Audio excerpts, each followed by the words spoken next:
there, assalamu alaikum and ahlan wa sahlan, marhaba ji and ubakhair ragle, and very good morning to all of you. Well, Janab, this is me, none other than Chubby and Crispy, live and loud.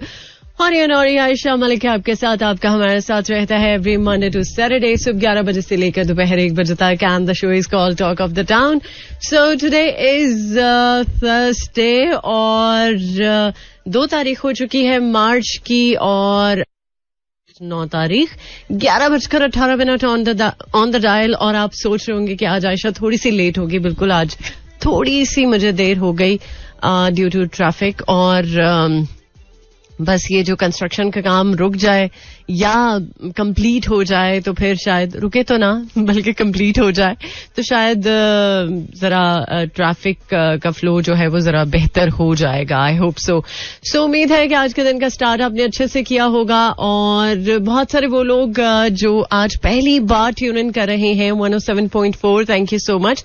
By the way, आपने tune in तो किया है और आप show सुन रहे हैं. Show सुनने के साथ साथ अगर आप शो देखना भी चाहते हैं, क्योंकि आजकल डिजिटल वर्ल्ड है और सब लोग चाहते हैं कि उनको जो चीज सोशल मीडिया पर मिलती है वो जरा ज्यादा अट्रैक्टिव लगती है. सो आप मेरा एफएम के यूट्यूब चैनल को सब्सक्राइब कर सकते हैं और वहां पर भी अपने दिल की बात कर सकते हैं, क्योंकि जो शोज आप सुनते हैं वही शोज यूट्यूब चैनल पर अपलोड भी होते हैं.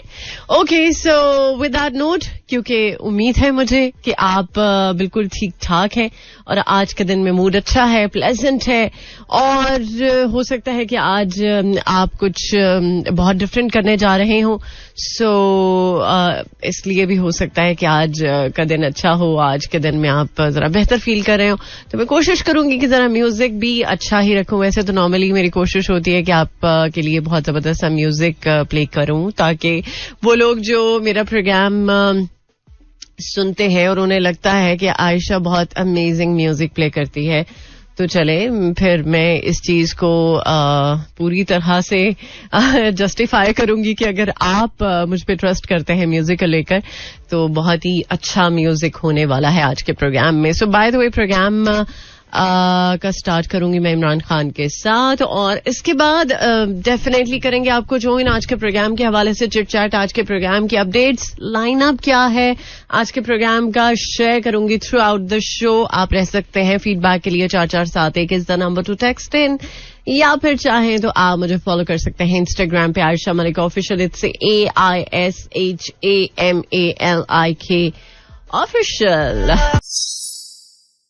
Welcome back once again. Well, आज चुके 2 तारीख है और साल का तीसरा महीना है और आज लिटरली मुझे फील हो रहा था कि यार महीने तो ऐसे चुटकियों में गुजर रहे हैं, मतलब पता भी नहीं चल रहा और वक्त बहुत तेजी से गुजर रहा है. और वक्त के साथ साथ लोगों का दिमाग भी बहुत तेजी से चलता है और बहुत सारी चीजें ऐसी होती हैं कि जिन पर दिमाग बहुत ज्यादा तेजी से चलता है, लेकिन कभी कभी जहां पर दिमाग चलने की जरूरत होती है वहां पर थोड़ा दिमाग फारिग हो जाता है. मे भी कुछ सिनेरियो ऐसा हो जाता है, हम लोग बहुत सारी चीजों को डील कर रहे होते हैं और उनको डील करने के साथ साथ हमारा जो सोचने का एक मामला है वो थोड़ा सा स्लो हो जाता है. सो माहिरीन भी कहते हैं कि जब आप बहुत ज्यादा स्लो हो जाते हैं और आपको लगता है कि आपको थोड़ी सी ब्रेक चाहिए, तो उसके लिए बेहतरीन जो हल है वो यही है कि आप अपनी फैमिली के साथ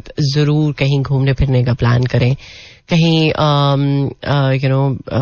डिफरेंट जगहों को विजिट करें और अल्लाह की जो कुदरत है वो आपको पूरी दुनिया में देखने को मिलेगी. सो आप अगर सैर सयाहत का शौक रखते हैं तो आप डिफरेंट कंट्रीज को विजिट कर सकते हैं अगर आप अफोर्ड कर सकते हैं. चूंकि सबसे पहली बात तो अफोर्डेबिलिटी की बात आती है ना, तो अगर आप अफोर्ड कर सकते हैं तो ही आप इस तरह के ट्रिप्स प्लान कर सकते हैं. लेकिन अगर आप किसी और कंट्री नहीं भी जा सकते तो पाकिस्तान में बहुत खूबसूरती है. पाकिस्तान की खूबसूरती के बारे में मैं हमेशा बात करती हूँ और मुझे लगता है कि जो पाकिस्तान में खूबसूरती है वो शायद दुनिया के किसी भी कोने में नहीं है. ये इसलिए नहीं कि पाकिस्तान मेरा मुल्क है, अगर एक चीज सही है, सच है, तो मैं डेफिनेटली उसके बारे में बात करूंगी. और दूसरी बात ये भी है कि जाहिर सी बात है, मैं जब पाकिस्तान से बिलोंग करती हूँ, पाकिस्तान के बारे में ही बात करूंगी. और वो लोग जो दूसरी कंट्रीज से आते हैं पाकिस्तान का रुख करने के लिए, कि पाकिस्तान की खूबसूरती बहुत अमेजिंग है, और पाकिस्तान बहुत अमेजिंग है, पाकिस्तान बहुत खूबसूरत मुल्क है. सो जब दूसरी कंट्रीज के लोग आके इस चीज को प्रेज करते हैं, तो फिर व्हाई नॉट आस, हम भी कर सकते हैं डेफिनेटली. सो आज के दिन के हवाले से मुझे बात करनी है, चूंकि 2 तारीख है, और बहुत ही एक खूबसूरत इंसान और अमेजिंग मैं समझती हूँ कि पर्सनालिटी के मालिक बदर मियादाद, जो कि वो कव्वाल भी थे, और उनको अपने मद्दाहों से बिछड़े हुए 16 बरस का अरसा बीत चुका है. अभी वक्त की ही चूंकि उन्होंने बहुत ही अमेजिंग काम है, या दुनिया भर की बात करें तो उन्होंने बैरून मुल्क बहुत बेहतरीन परफॉर्मेंसेस दी हैं, और तकरीबन 150 से ज्यादा एल्बम्स उन्होंने बनाई. और सिर्फ 45 इयर्स की जो एज है, बहुत कम एज है. अगर पाकिस्तान की एक एवरेज एज की बात करते हैं, वो तो आपको सबको ही पता है. लेकिन जब एक बहुत ही अच्छा इंसान, बहुत ही काबिल इंसान बहुत जल्दी इस दुनिया से चला जाता है, नो डाउट ये भी हमारा मानना है कि जब इंसान का वक्त पूरा हो जाता है तो उसको इस दुनिया से रुखसत होना ही होता है. सो अल्लाह ताला उनके दर्जात बुलंद फरमाए, और जो प्यारे इंसान होते हैं, अल्लाह ताला उनको जल्दी उठा लेते हैं, जल्दी ले जाते हैं. इस दुनिया का सफर उनका जल्दी खत्म हो जाता है, ताकि उनको ज्यादा मुश्किलात फेस ना करनी पड़े. सो उनके लिए आसानी ही आसानी हो, उनका जो अगली दुनिया का सफर है वो खूबसूरत हो, इसलिए अल्लाह ताला प्यारे लोगों को जल्दी ले जाते हैं. सो जो लोग इस दुनिया से चले गए, उनके लिए बहुत सारी दुआएं, अल्लाह ताला उनके दर्जात बुलंद फरमाए, और करवट करवट उनको अल्लाह ताला जन्नत नसीब फरमाए. सो फिलहाल अभी ब्रेक का वक्त है. ब्रेक के बाद डेफिनेटली आपको करूंगी ज्वाइन, और आज के प्रोग्राम के हवाले से बहुत सारी बातें जो अभी बाकी हैं शेयर करती रहूंगी throughout the show. Despacito, welcome back once again. आपको एक दफा फिर से खुश आमदीद कहते हैं. और लाहौर के वेदर की बात करें तो लाहौर का वेदर कदरे बेहतर है, लेकिन कभी कभी आपका दिल चाहता है कि आप पंखे के नीचे बैठें. बट ये है कि ओवरऑल मौसम जरा बेहतर है, क्योंकि कभी लगता है बारिश हो जाएगी, कभी लगता है कि बारिश नहीं होगी, कभी धूप निकल आती है. सो पार्टली क्लाउडी वेदर है. और इस्लामाबाद में भी आज मोस्टली क्लाउडी वेदर है और बारिश का इम्कान है. सो लेट्स सी इस्लामाबाद में बारिश होने के साथ मौसम की सूरत हाल कैसी रहती है. बाय द वे, जितने भी वो लोग जो इस्लामाबाद में मुझे सुन रहे हैं, वो मुझे बता सकते हैं कि इस्लामाबाद का वेदर कैसा चल रहा है. सो इस वक्त 18 डिग्री सेंटीग्रेड इस्लामाबाद का टेम्परेचर, और maximum 19, minimum 11, and humidity level 62%. और लाहौर में 24 degree centigrade, maximum 24, minimum 13, and humidity level 46%. और सियालकोट में भी शायद बारिश आज हो जाए. और सियालकोट का वेदर इस वक्त 23 degree centigrade, maximum 24, minimum 13, and humidity level 53%. और इसके साथ साथ यही बात कि दिल का मौसम प्लेजेंट होना बहुत ज्यादा जरूरी है. अगर दिल का मौसम अच्छा नहीं है तो फिर डेफिनेटली आप चाहेंगे कि दिल के मौसम को किस तरह से प्लेजेंट किया जाए, कोशिश की जाए. सो उम्मीद है कि दिल का मौसम अच्छा होने के साथ साथ आप के आस पास का मौसम भी प्लेजेंट होगा, कुछ प्लेजेंट लोगों के साथ मुलाकात होगी. वैसे भी ये बात बहुत वाज़िया तौर पर कही जाती है कि जब आपकी कंपनी अच्छी होती है, कंपनी मतलब आपके आसपास के लोग, आप जिनके साथ इंटरैक्ट करते हैं, जब वो लोग बहुत अच्छे होते हैं तो आप को काम करने का भी मजा आता है. और दूसरा ये कि आप उस वक्त को भी एंजॉय, बेसिक चाहे वक्त कैसा भी क्यों ना हो, आप कितने ही क्यों ना हार्ड टाइम से गुजर रहे हो, बट अगर आप बहुत ही कंपोज्ड इंसान है और आप हर सिचुएशन को अच्छे से हैंडल करना जानते हैं ना, तो ट्रस्ट मी, आप हर सिचुएशन को अच्छे से डील कर सकते हैं और उस मोमेंट को अपने लिए साजगार बना सकते हैं, जो मोमेंट आपको मिलता है जिसमें आपके आसपास की एनर्जीज बहुत पॉजिटिव है. तो ये बहुत मैटर करता है. बाय द वे, अभी के लिए लेकर चलूंगी आपको टुवर्ड्स एन अदर सॉन्ग. इस गाने के बाद डेफिनेटली आपको करेंगे ज्वाइन. सुनते रहिए talk of the town. Alright, welcome back once again. Well, कभी-कभी ऐसा होता है कि हम कभी किसी काम के लिए जब कोशिश करते हैं और उस काम को करते हुए हमें या तो रिजेक्शन मिल जाए या फिर हमारा काम सही ना हो पाए, सो उसमें थोड़ी सी हम वो जो एक फीलिंग्स आती है ना कि मेरे साथ ही ऐसा क्यों हुआ, मेरे साथ क्यों ऐसा हमेशा होता आया है. वो अगर हमेशा आपके साथ होता है तो कम से कम यही सोच लेना चाहिए कि अगर हमारे साथ कुछ ऐसा हो रहा है जिसमें हमारी कुछ करेक्शन होना जरूरी है या बाकी है, या हमें वो चीज आइडेंटिफाई नहीं हो रही कि हम जो चीज कर रहे हैं या जिस चीज के लिए कोशिश कर रहे हैं उसमें हम कहीं कुछ झोल छोड़ देते हैं जिसकी वजह से हमारा वो काम नहीं हो पाता और हमेशा किसी वजह से उसमें रिजेक्शन मिल जाती है.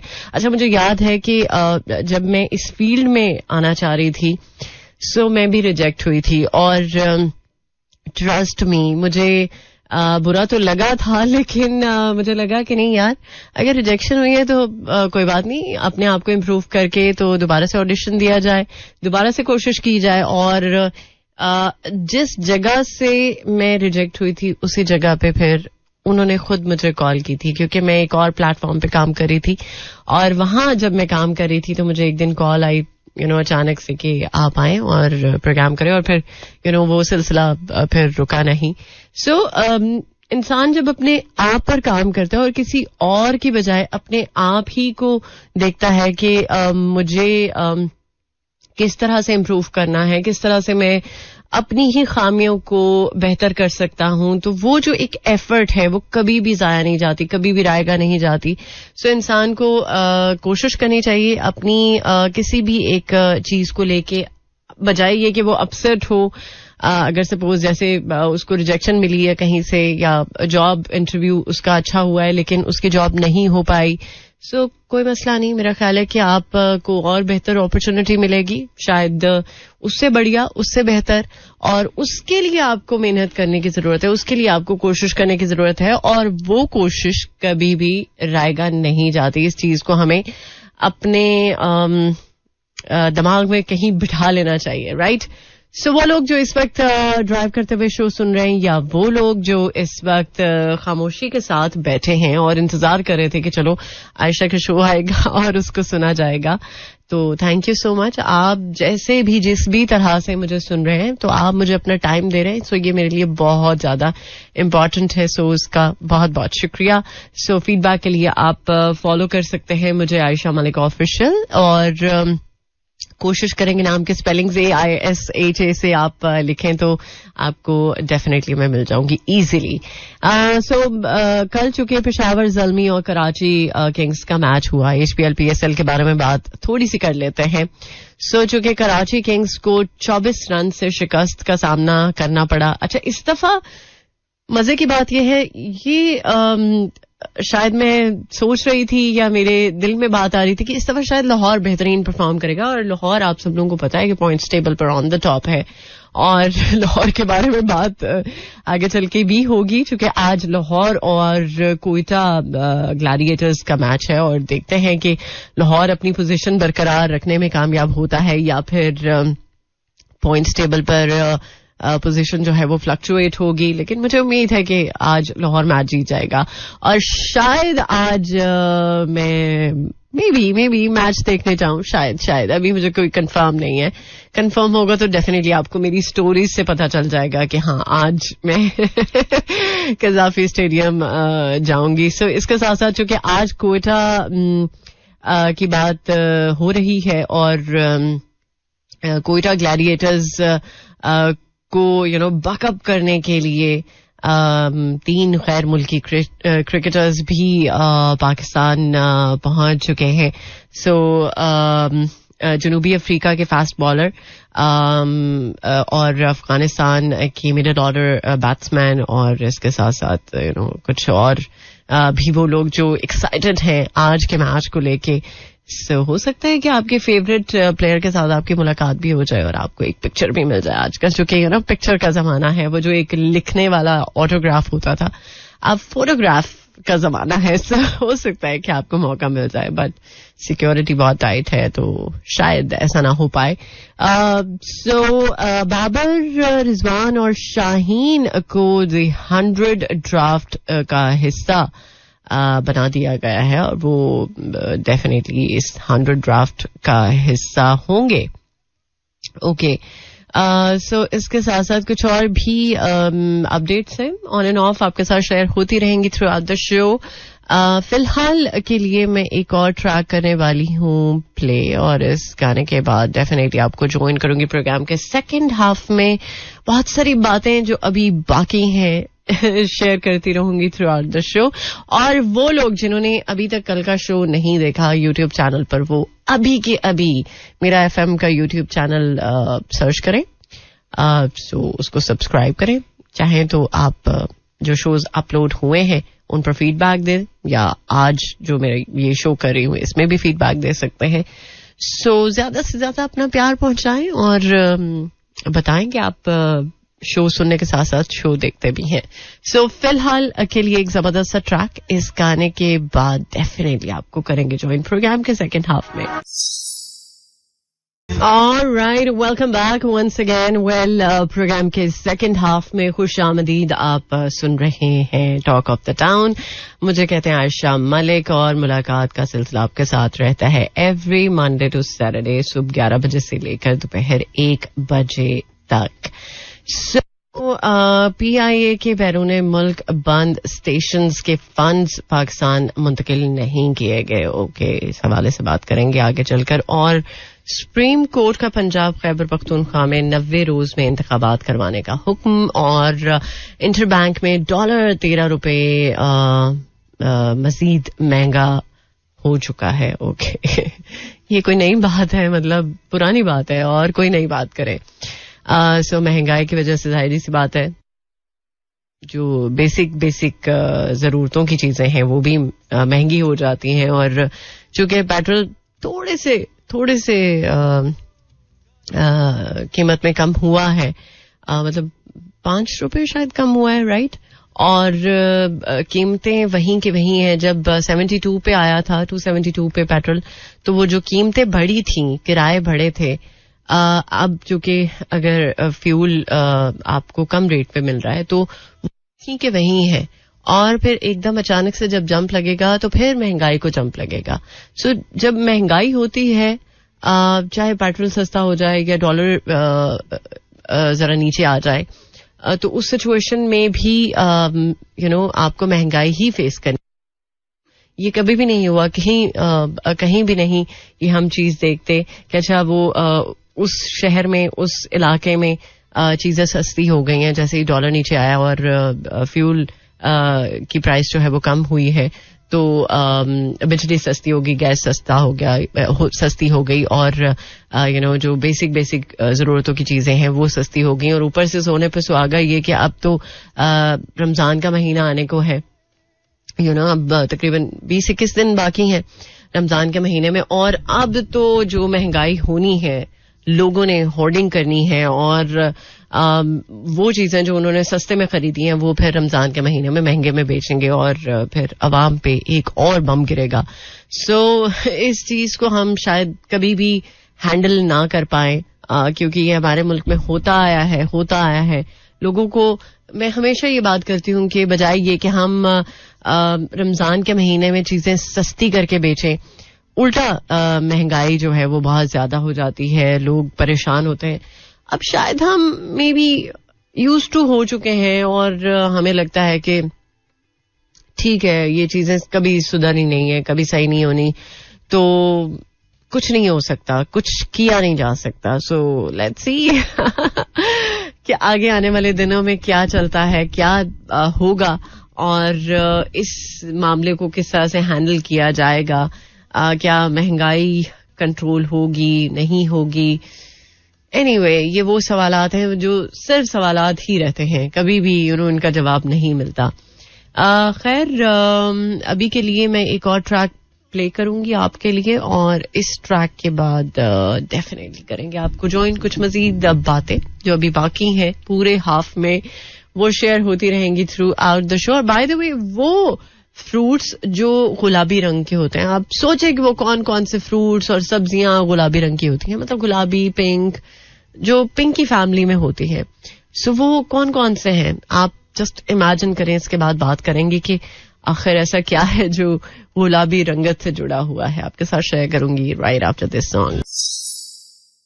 Alright, welcome back once again. Well, अभी कुछ ही देर पहले मैं बात कर रही थी कि वो फ्रूट्स, वो सब्जियां जो रेड, पिंक, गुलाबी रंगत की होती हैं. सो माहिरीन इस हवाले से एक बहुत बड़ा दावा कर रहे हैं. आए दिन कुछ ना कुछ ऐसी नई नई चीजें हमारे सामने आती हैं कि अच्छा ऐसे करेंगे तो उसका रिजल्ट हमें इस तरह से मिलेगा. जो भी सिचुएशन है, आपको लगता है कि आप अगर खाने पीने के हवाले से बहुत ज्यादा कंसर्न रहते हैं और आप हेल्दी ईटिंग को कोशिश करते हैं कि मेक श्योर करें, तो ये जरूरी है कि आपको कम से कम इस बारे में भी पता हो कि जो हेल्दी ईटिंग है उसमें स्पेशली वो फ्रूट्स या वो सब्जियां जिनको शायद आप इग्नोर कर देते हैं, तो उनको अगर आप कोशिश करें अपनी डाइट का हिस्सा बनाएं तो वो आपको बहुत ज्यादा फायदा दे सकती हैं. जैसे अगर हम पिंक,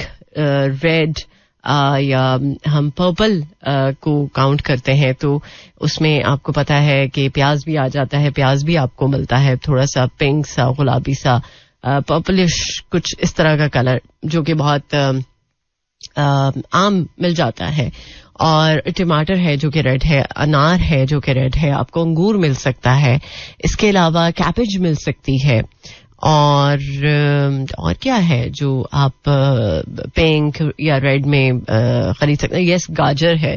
गाजर तो खैर अब सीजन आउट हो रहा है तो आपको वो वाली गाजर जो सर्दियों में मिलती है वैसी नहीं मिलेगी, जस्ट ऑरेंज कलर आपको मिलेगा. सो ये ऐसी कुछ सब्जियां या फ्रूट्स हैं. और स्पेशली स्ट्रॉबेरी जो कि अब ऑलमोस्ट खत्म होने वाली हैं, बल्कि कुछ देर तक रहेंगी. सो वो फल या सब्जियां जो पिंक या रेड कलर की हैं, सो उनसे अगर आप इस वक्त में फायदा नहीं उठाएंगे तो दैट मीन कि फिर आप थोड़ा नुकसान करें अपना. सो ये कहा जाता है कि अगर आप वेट रिड्यूस करना चाहते हैं या आपको डाइजेशन के हवाले से प्रॉब्लम्स रहते हैं, आपका डाइजेस्टिव सिस्टम अच्छा नहीं है, तो आपका डाइजेस्टिव सिस्टम भी इन चीजों के खाने से अच्छा होता है. और दूसरा ये कि सिर्फ डाइजेस्टिव सिस्टम आपका अच्छा नहीं होता, बल्कि आपकी जो कुव्वत मुदाफत है, जो बीमारियों के खिलाफ आपको लड़ने के लिए इस काबिल बनाती है कि आपको अगर खुदा न खास्ता कोई बीमारी अटैक करती है तो आप की बॉडी में इतनी रेजिस्टेंस होती है कि आप उसको अच्छे से लड़ सकते हैं उसके साथ. सो ये आपकी इम्यूनिटी को भी बूस्ट करने के लिए बहुत ज्यादा वाइटल रोल प्ले करती हैं ये सब्जियां, ये फल. और वैसे भी आजकल स्ट्रॉबेरी से आप बहुत कुछ एक्सपेरिमेंट्स कर सकते हैं. आप उसकी स्मूदी बना सकते हैं, शेक बना सकते हैं, आप उसको सैलड में ऐड कर सकते हैं. वो लोग जो बहुत पसंद करते हैं मुख्तलिफ तरह का सैलड में. इनफैक्ट अपनी बात करूं तो जो भी सीजनल फ्रूट होता है ऐड कर लेती हूँ. जैसे आम का सीजन आएगा तो मैं आम को थोड़ा सा ऐड कर लूंगी. अभी स्ट्रॉबेरीज का सीजन है तो स्ट्रॉबेरीज को थोड़ा सा ऐड कर लूंगी. आप अर्ली मॉर्निंग एक बहुत हेल्दी ब्रेकफास्ट कर सकते हैं जो आपको मेरा ख्याल है पूरे दिन के लिए बहुत एनर्जेटिक रख सकता है, जिसमें आप स्ट्रॉबेरीज, बेरीज या कोई भी फ्रूट और जो आपको पसंद हो वो ऐड कर सकते हैं. और कोई भी सीरियल आप जो आपका पसंदीदा हो उसको ऐड कर सकते हैं. सो ये कुछ ऐसी चीजें हैं जिनको आप मेक श्योर करके अपना एक हेल्दी ब्रेकफास्ट या अपना एक हेल्दी ईटिंग का जो मामला है उसको रिजॉल्व कर सकते हैं. और कम खाना, पोर्शंस में खाना, जिस पे कल भी बात हुई थी, और वो खाना जो आपकी सेहत के लिए बहुत बेहतरीन है, बहुत अच्छा है, जिससे आपको फायदा है, सो आप उसको मेक श्योर कर सकते हैं, राइट. सो ये कुछ चीजें हैं जिनको शायद हम इग्नोर कर जाते हैं, और मैं कोशिश करती हूँ डेली आपके साथ आपकी सेहत के हवाले से जरूर बात करूं, क्योंकि सेहत एक ऐसी चीज है जिसको आप कॉम्प्रोमाइज नहीं कर सकते, जिसपे बिल्कुल कॉम्प्रोमाइज करना बनता ही नहीं है, क्योंकि अगर आपकी सेहत अच्छी है तो आप दुनिया में हर काम कर सकते हैं, आप एक्टिव हो सकते हैं, सुपर एक्टिव होके अपनी बहुत सारी जो ड्यूटीज हैं उनको परफॉर्म कर सकते हैं. सो ये जरूरी है कि आपको पता हो कि क्या सही है क्या गलत है, और अगर आपको पता है बट उसके बावजूद आप इग्नोर कर जाते हैं, आपको लगता है चलो यार फिर कर लेंगे, अभी नहीं तो फिर कभी सही. सो ये वाली जो चीज है ये भी आपको अपनी जिंदगी से निकालनी पड़ेगी. अगर अभी है तो अभी है, अगर अभी नहीं है तो फिर कभी नहीं, राइट. सो ये जो एक हैबिट है, ये मेरा ख्याल है कि अगर आप में नहीं है तो इसको अपने अंदर जगह होती है, बट वही बात कि हम थोड़े सुस्त इंसान है, थोड़े लेजी इंसान है, तो इस वजह से हम शायद इसको इग्नोर कर देते हैं. सो बाय द वे अभी एक जबरदस्त ट्रैक अली जफर का मैं प्ले करूंगी, इसके बाद डेफिनेटली आपको करेंगे ज्वाइन. मोर म्यूजिक लेस टैटू. लेकिन कभी कभी कुछ काम की बातें जब हो रही होती हैं तो उसमें फिर आपको ज्यादा बात कर लेने में कोई हर्ज नहीं फील होना चाहिए.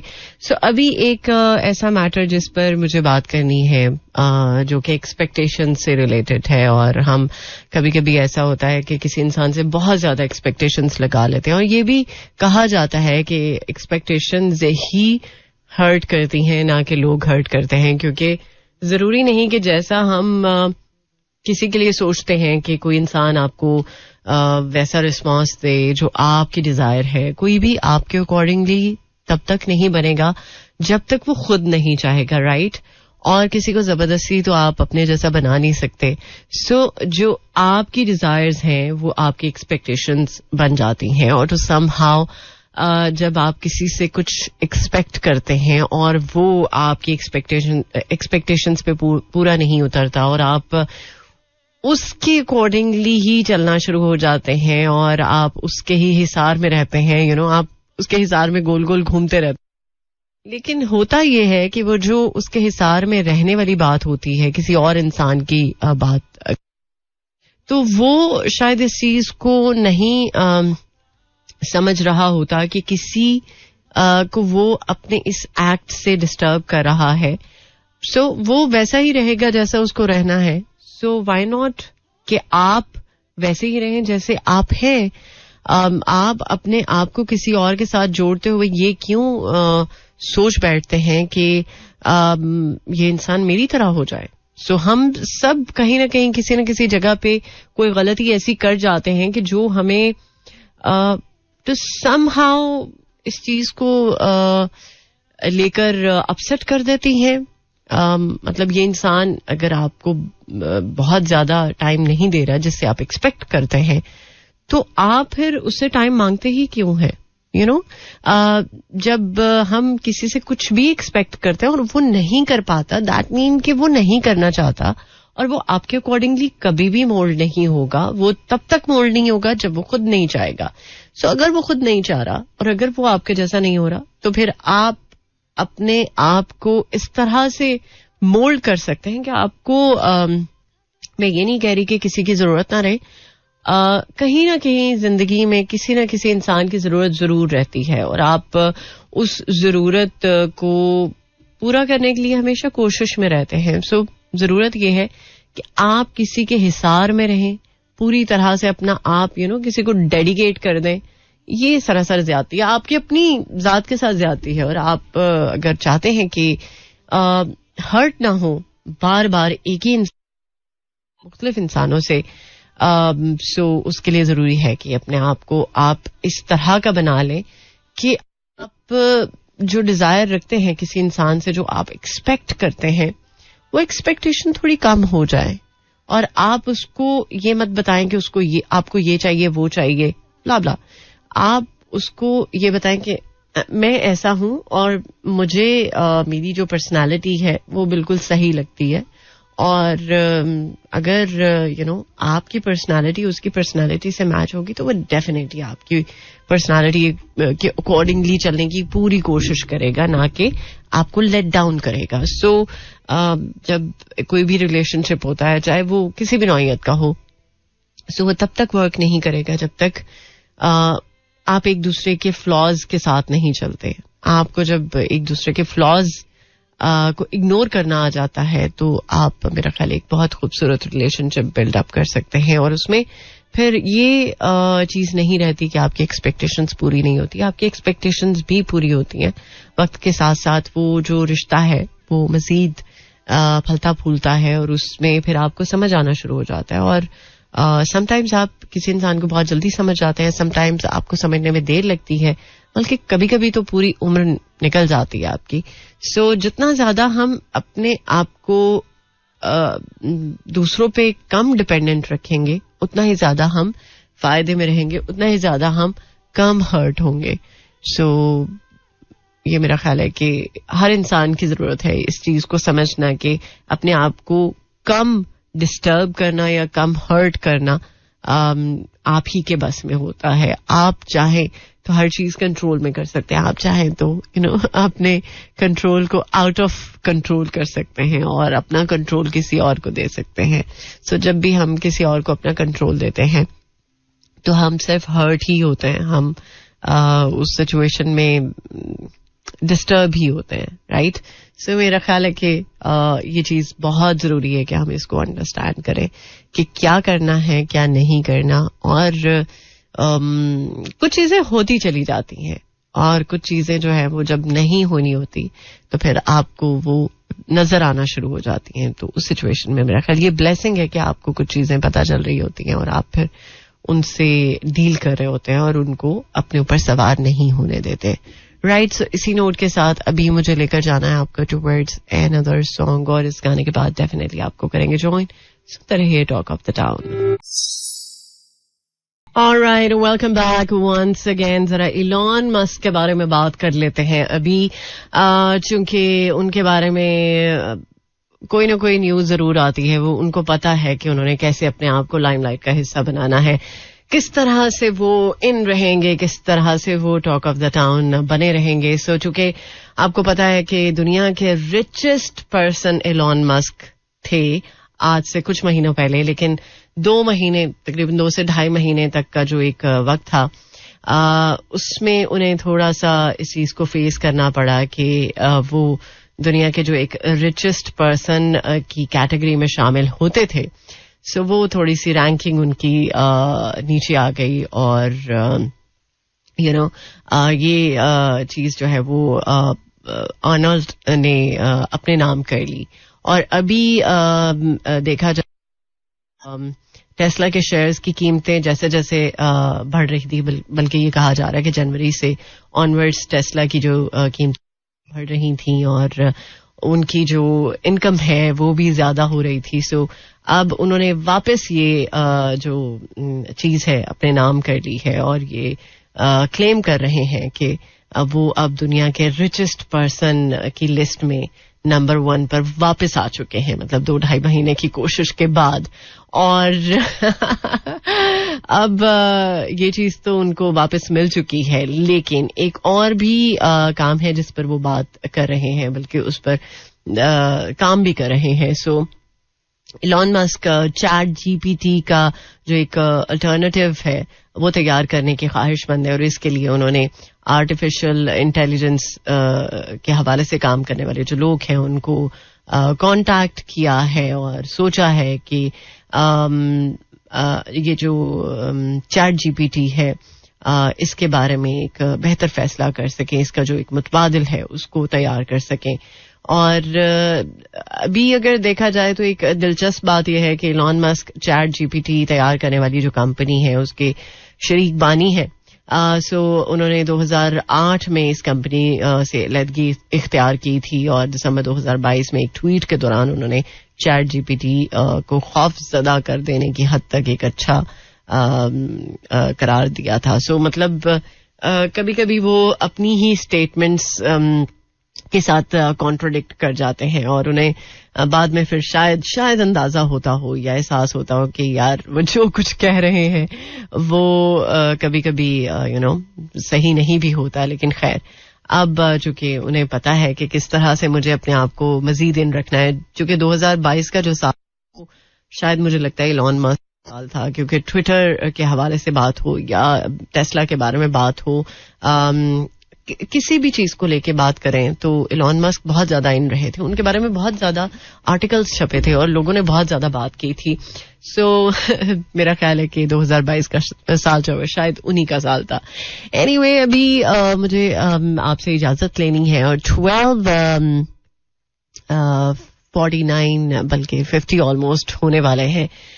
सो चाहिए मुझे इजाजत. अपना बहुत सारा ख्याल रखिएगा, दुआओं में याद रखिएगा और इंशाल्लाह जिंदगी रही तो कल मुलाकात हो साथ कुछ डिफरेंट अपडेट्स के साथ और भरपूर एनर्जी के साथ. अपना बहुत सारा ख्याल रखिएगा. सो कल सुबह 11 बजे ट्यून इन कर लीजिएगा 107.4 और आज के शो को देखने के लिए मेरा FM का जो ऑफिशियल यूट्यूब चैनल है उसको सब्सक्राइब कि आपको आज का शो देखने को भी मिल जाए. सो अपना प्यार यूं ही निछावर करते रहिए और हमें अपने दिल की बात बताते रहिए. मिलते हैं कल, तब तक के लिए टेक केयर. अल्लाह हाफिज, अल्लाह निगहबान एंड खुदा पामान. This is Mira FM 107.4.